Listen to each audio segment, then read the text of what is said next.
All right, thank you.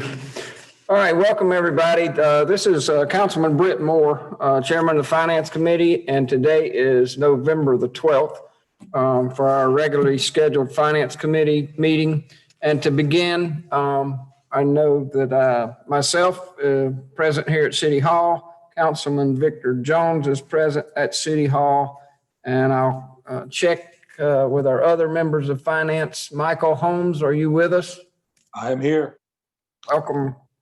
And Miss Monica Peters, are you with us? Yes, I'm here. All right. Well, we have a full group. We'll jump right in on the first item. And first item today is 2020-477. It's a resolution about the sale of city-owned property, showing that Kim Thor is the presenter. Are you with us, Kim?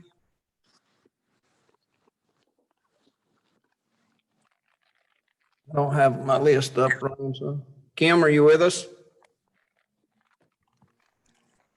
Anybody, staff want to handle this?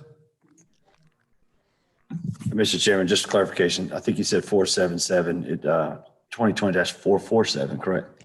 Okay, that is correct. Thank you for noticing. Did you catch that, Lisa? All right, thank you. Okay, Mr. McCaslin's going to present this item. Mr. Chairman, we received this property through the tax foreclosure process. The city had spent, with the demolition of building and back taxes, et cetera, we've got about $135,000 in the property. We put the property out for bids. We received an offer of $95,101 from the adjacent property owner. We are recommending to the committee and the council that you move forward with accepting this bid and authorizing us to advertise it for upset bids. Okay. Anybody have any questions for our manager? Seeing none, I'll make the motion that we approve this item and move forward with the sale of the property at 2435 West English Road. Is there a second? Second. Second by Councilman Jones. We'll do the roll call. Councilman Holmes, how do you vote? Aye. Councilman Jones? Aye. Councilwoman Peters? Aye. And I am also an aye, so that motion passes 4-0. Next item is 2020-448. It's concerning our public transportation agency safety plan. Angela Wines, are you with us? Yes, I am, sir. Welcome. Go right ahead. I have previously updated council members on our public transportation agency safety plan. It's a new federal requirement that each agency that receives funding from the USDOT Federal Transit Administration must have a plan that includes the 4 safety management system principles. And we also have to define safety performance targets that are defined in the National Safety Plan. You have, as part of your agenda, the full 95-page document that encompasses our entire plan. Are there any questions about the document itself? Any questions from council members? I don't think so, Angela. Go ahead. Okay. That plan, it basically, one of the recommendations that came out of the assessment, we had a consultant come in and help us prepare it, is that we would need to have a transit safety officer position, who that individual would report directly to myself, who would be the accountable executive for the plan. And that individual would be responsible for the day-to-day implementation of the SMS principles portion of the plan, as well as assist with any training, particularly related to safety. For the first year, the position would be covered 100% by our CARES Act funding. And then thereafter, it would be approximately 40% federal, 17% state, 17% fare box. And then the remaining 26% is a combination of our advertising concession revenues and then city general funds. Which branch of the federal government's pushing this down on us? Federal Transit Administration, or the bigger organization, U.S. Department of Transportation. Okay. And so we're required to create a new full-time position for this. We are required to have a public transportation agency safety plan and be able to implement all of the things in it. With our current staffing, we need another position. Okay. Any questions on that? So do I understand? Councilman Holmes, I'm sorry, could you break down the funding of this one more time? You said the first year would be 100% and then the subsequent years? Would be 40% federal, 17% state, 17% of the funds would come from our fare box revenues. And then the remaining 26% would be a combination of city general fund revenues and any advertising revenues, concessions, sale of equipment that has exceeded its useful life. So hypothetically, this position, depending on revenues from other sources, could be not a significant amount coming from the city, from the city's general fund. That is correct. Thank you. Well, based on Angela, the way I'm reading it, you know, this looks like a federal requirement. This doesn't look like an option. The plan is not an option. And I would say that I would like for the position not to be an option. Right now, the current staff has its hands full, and to go through and fully implement SMS and all the components of the plan is really another person. And I'm sorry, go ahead. I said they're going to spend the first 6 to 9 months just going through and putting into place policies, procedures, documenting it all, just to get us up to speed. And I assume this position is going to have to report back to the federal government every year? We have to report our performance on our safety targets annually. And then we also, as part of our, there's another plan that we do each year for our equipment and facilities that also would be reported on an annual basis and including this information.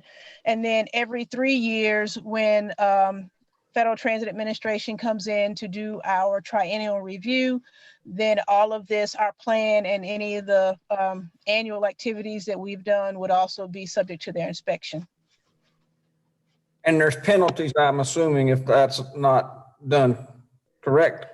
There are penalties. There is the great chance that if we're not in compliance, they can withhold our federal funds. Okay. Mr. Almeida, how do you see anticipate the effect of the general budget going forward?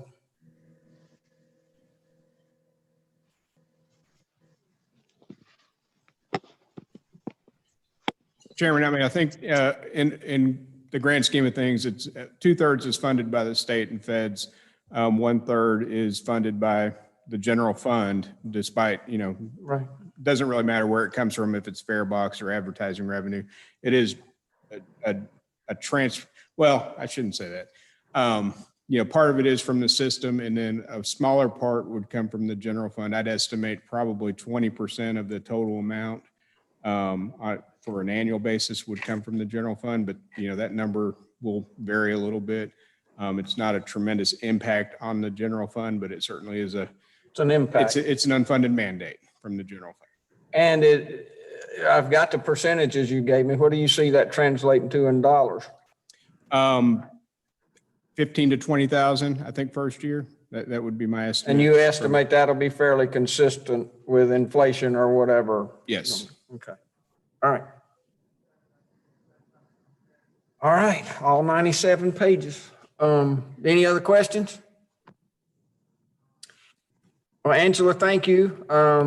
Anything else you need to add? No, that is all. Thank you.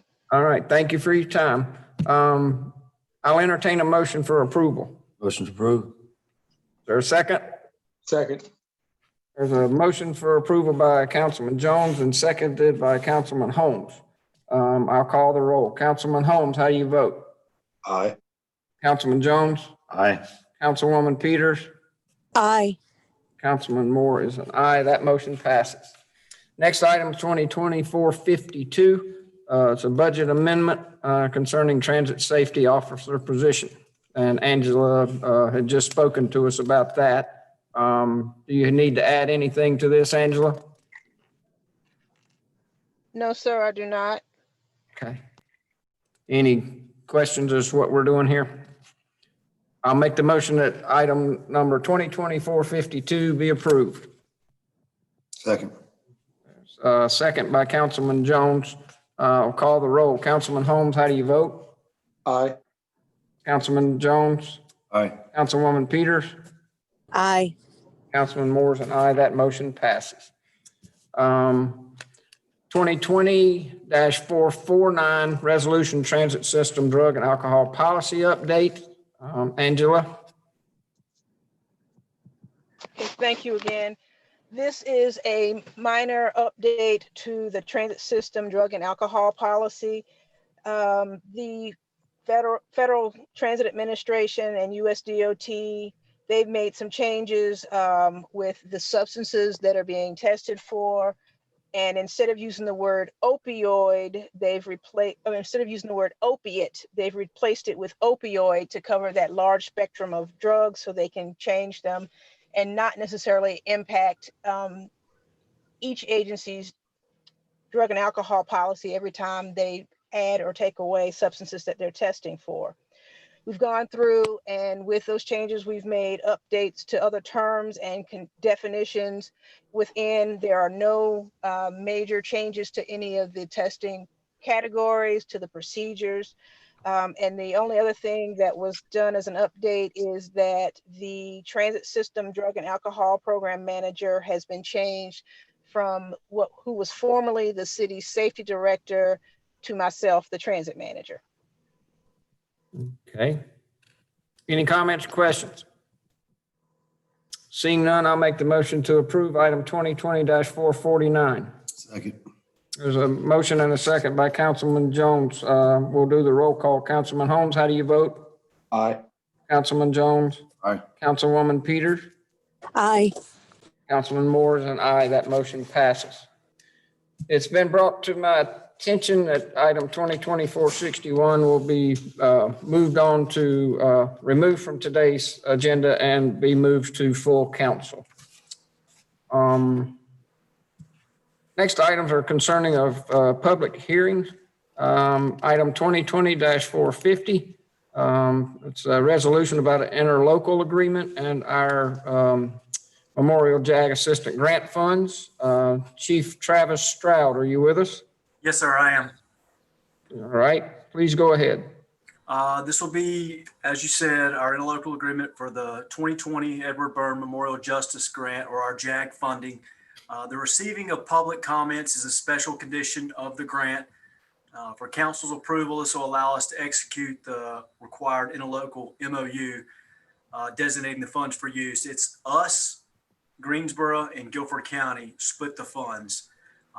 Our 2020 JAG allotment will total $49,297.60. Our plan is to put that money into our WatchGuard body camera system that we're getting up and running now. Grant cycle already began back in 2019. It'll run through 2022. There is no required match or anything for this money. Okay, thank you, Chief. Yes, sir. Appreciate that. This is a public hearing item, so it will be coming up and there is no vote required. The next item is 2020-451. This is a public hearing about grant match, EDC Platinum Collection Furniture Incorporated. Miss Sandy Dunbeck, are you with us? Yes, I am, sir. We'll go right ahead. Thank you. Thank you. This is a request by Platinum Collection Furniture, to be known as Ariston Hospitality, Inc. here in High Point, that is proposing to operate out of buildings on Prospect Avenue in South High Point. They have worked with the state of North Carolina and Randolph County on the ability to receive a building reuse grant. The proposed amount for that grant is $90,000 from the state of North Carolina. And the requirement for a company to receive that is a match that they would provide the majority of, but they ask for a 5% match from the local communities. This particular building is located totally in the city of High Point, but in Guilford County and 20% in Randolph County. Because of the wage qualification, it was preferable for Randolph County to be the applicant, and they were willing to. So we have proposed a split on that match. The total match is $4,500. Our portion at 80% would be $3,600. And the company official will be here Monday night at the public hearing and proposes to spend over $1.5 million and create at least 15 new jobs within the first 2 years with average wages of $37,000. So we are asking that council consider this at public hearing and also to consider authorizing a resolution to be completed. So those are the two parts of this. I think each of us members are familiar with this. Is there any questions for Sandy? Well, thank you, Sandy, and we'll look forward to hearing it at the next public hearing. There'll be no vote today. So Thank you very much. There's nothing else I'm showing on the agenda. I would like to take 1 second with the crazy weather we've been having to thank our staff and all of our departments. I know this has been a tough couple of days. I'm sure your phones are ringing off the hook, and I've seen a lot of blue and red lights flashing around town. So thank each of y'all for the management and those that are out on the front lines doing the work. So it's not an easy job, but I appreciate it. So if there's nothing else from anybody to come before finance, then I'll ask if there's anybody opposed to adjournment. Hearing none, we are adjourned. Thank you. Thank you.